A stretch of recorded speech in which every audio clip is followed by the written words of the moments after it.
I wanted to ask you, I'm sure that you've seen this, that former Dominican Republic Deputy Permanent Representative Francis Lorenzo, who has been indicted as part of the John Ashe Ng Lap Seng scandal, has been found not to have immunity in a judge's ruling yesterday.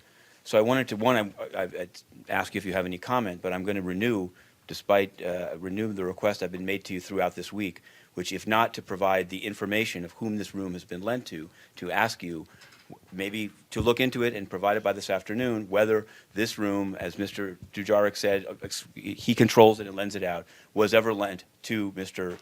Lorenzo, who is indicted for receiving money from Ng Lap Seng and has now been found not to be immune. As we've said before, our positions on this are not different from what I've said over the last few days.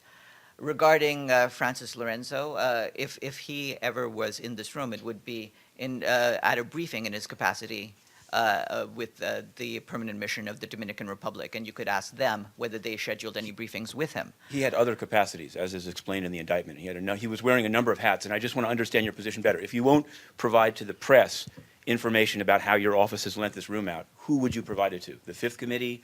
I'm just wondering, in the spirit of information being available, what the answer is to that. This room is under the aegis of the Office of the Spokesperson. We use it for briefings. There are very rare occasions in which it's used for other non-press briefing usages, and we do that on a case-by-case basis. We have that information at our disposal and can share it with our colleagues in the Department of Public Information. It's not a room that is used for any official functions and aside from the press briefings.